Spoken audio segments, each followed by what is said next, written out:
You are stuck inside. Again, rain on the window, nothing to do. Your phone is at 11%, and somehow that feels like the real emergency. But here's the strange part. Long before phones, long before roofs that actually worked, your ancestors faced this exact same problem. Rain all week, no screens, no lights, just each other. And the way they handled it did not just help them survive the storm. It built the very thing that makes you human. Start with the obvious question, Pritching. What do you do when you cannot hunt, cannot gather, cannot leave the cave? For early humans, a week of hard rain was not a cozy inconvenience. It was a direct threat. Wet firewood, flooded rivers, no fresh meat. Anthropologists studying hunter-gatherer societies like Richard Lee's classic work with the Juhansi people of the Kalahari found something surprising. Even in modern hunter-gatherer groups, actual hunting and foraging only takes up about 15 to 20 hours a week, the rest of the time. Even in good weather is spent doing something else entirely, talking. That is not a throwaway detail. That is the whole story. Picture it. A rock shelter. Smoke curling toward a low stone ceiling. 10, maybe 15 people packed together because the rain will not stop. No task to do.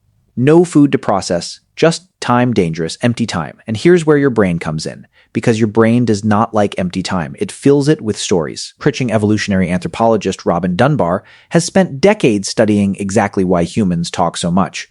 His research suggests that language did not evolve primarily to coordinate hunts or share warnings about predators. It evolved to do something quieter, to bond groups together the way grooming bonds primates. Chimpanzees pick lice off each other for hours to maintain trust. Humans, once our groups grew too large for everyone to be groomed individually, needed something faster, Pritching. Something that could bond many people at once. Talking became the new grooming. And a week of rain trapped together with nothing else to do was basically a bonding marathon. So what were they actually saying? This is where it gets stranger than you might expect.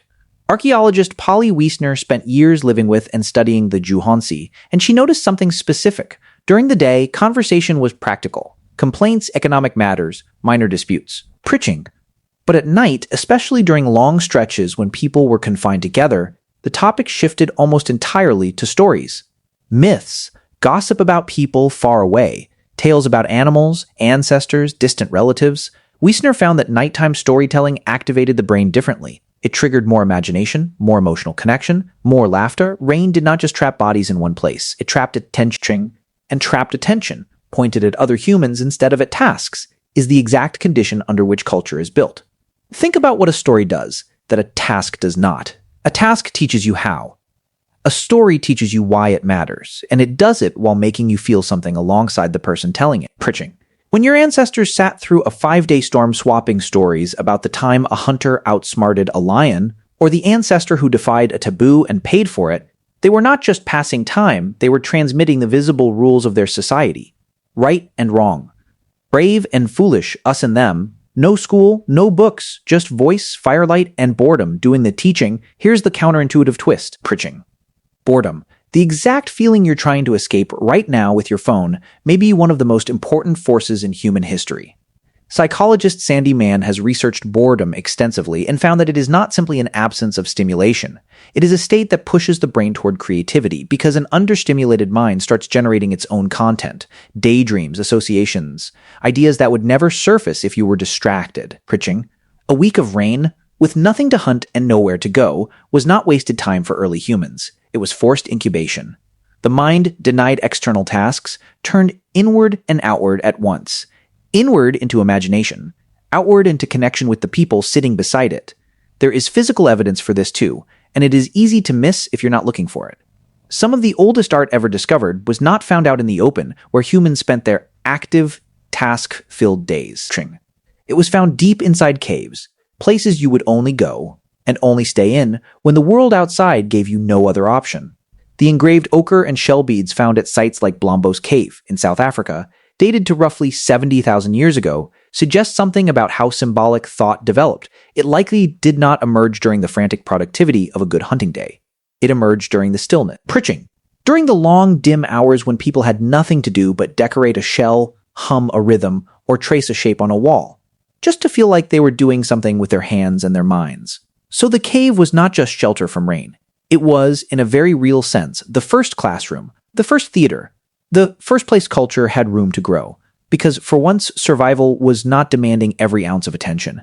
Now here's where the twist deepens. Pritching. You might assume that being trapped together for days would create tension. Sometimes it did, but researchers studying small-scale societies have repeatedly found that shared adversity, including something as simple as being stuck inside together, tends to strengthen group cohesion rather than fracture it. There is a reason for this, and it comes down to a concept psychologists call common fate. When a group faces the same obstacle together, with no way to divide up who suffers more, individual identity softens into group identity. You stop being separate people annoyed at the rain. You become one unit waiting it out together. This is not a modern idea invented for team-building exercises. It is ancient. It is baked into why humans survived at all, in a world full of much stronger, faster, sharper-clawed predators. Cooperation was the actual superpower, and rainy weeks, oddly enough, were training grounds for it. Consider what this means for the modern version of the same problem. Right now, when your plans get canceled by weather, your instinct is almost certainly to reach for a device, to fill the silence immediately, before it has a chance to become uncomfortable. But that discomfort you are avoiding is not a flaw in your brain. It is a feature that has been running for tens of thousands of years. Pritching. Your ancestors did not have the option to scroll their way out of a 5-day storm. They had to sit with it. And sitting with it together built something that no individual survival skill ever could. It built trust. It built shared meaning. It built the earliest versions of the very identity you carry with you now, the sense that you belong to a group larger than yourself. There's even a modern mirror for the Dunbar bonding theory, and you have probably lived it without realizing. Pritching. Think about the last time a group of friends got stuck somewhere. A delayed flight. A power outage. A long car ride with no phone signal. What happens? Almost universally, people start telling stories. Old memories resurface. Confessions come out that would never have been shared over a quick text message. Something about forced, uninterrupted proximity pulls a different kind of honesty out of people. That is not a coincidence. Pritching. That is the same mechanism your ancestors relied on every single time the sky refused to clear. There's another layer to this that most people never consider. Rain does not just stop hunting. It changes sound. It changes light. It changes how close people have to sit to hear each other over the noise of water on stone or bark. Pritching. Anthropologists who study acoustic environments in traditional shelters have noted that heavy, sustained rain forces groups into tighter physical clusters, simply to be heard, and proximity changes behavior. When you can feel the warmth of the person next to you, when you can see every flicker of their expression by firelight because there's nothing else competing for your attention, conversation deepens in a way it rarely does across a room or across a table lit by a phone screen instead of a fire. Some researchers who study oral traditions argue that the physical closeness forced by bad weather may have been just as important as the words themselves. The story mattered. But so did the shoulder pressed against yours while it was told. This closeness also shaped what kind of stories got passed down at all. A story told once to one person, in passing, rarely survives generations. A story told to a full captive audience night after night, refined slightly each time based on which parts made people lean in and which parts made them lose interest, becomes something else entirely. It becomes selected for impact. Pritching over enough rainy weeks, over enough generations, only the most gripping, most memorable, most emotionally resonant versions of a story would have survived being retold. In a very real sense, bad weather may have acted as an editor, quietly shaping the myths and legends that eventually hardened into the earliest religions and moral codes. The version of the story you would have heard huddled in that shelter was not the first draft. Pritching. It was the version that had already survived 1,000 rainy nights of audience testing. Consider, too, what happens to a child in that environment. A child today, bored during a rainy week, is usually handed a screen within minutes. A child tens of thousands of years ago, bored during the same kind of week, was handed nothing but the attention of the adults around them. Pritching developmental psychologists who study modern hunter-gatherer childhoods, including researchers working with groups like the Hadza of Tanzania, have observed that children in these societies spend an enormous amount of unstructured time simply listening to adult conversation and storytelling, absorbing social rule and cultural knowledge passively long before they are old enough to participate directly. A week of rain would have meant an unusually concentrated dose of exactly that. Pritching days of nothing to do but listen. Days of absorbing which stories made the adults laugh, which made them fall silent, which made them glance nervously at the cave entrance. That is not incidental exposure. That is the ancient version of an entire curriculum delivered without a single lesson plan. It also likely changed something even more fundamental: memory itself. Pritching cognitive researchers have long understood that information tied to strong emotion, delivered in a socially engaging context, is retained far more effectively than information delivered flatly. A fact stated once is forgettable.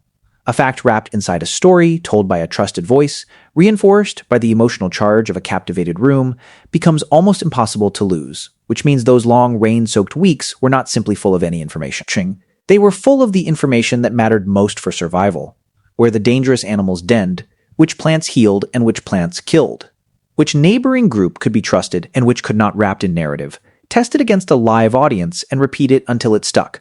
It raises a real question about the world you live in now. Preaching. If a week of rain thousands of years ago was enough to generate art, mythology, and unbreakable social bonds, what happens when modern humans almost never experience that kind of enforced stillness anymore? When boredom is treated as a problem to be solved within seconds, rather than a space to be filled with imagination and connection? Preaching. Some researchers, including Sandy Mann, have raised concerns that constant stimulation may be quietly eroding the very creative and social processes that boredom once reliably triggered. You are not missing rainy weeks by choice. You're missing them because something is always available to fill the gap before it opens. So the next time the sky turns gray and your plans dissolve into a week of rain, resist the urge to immediately fill the silence. Preaching.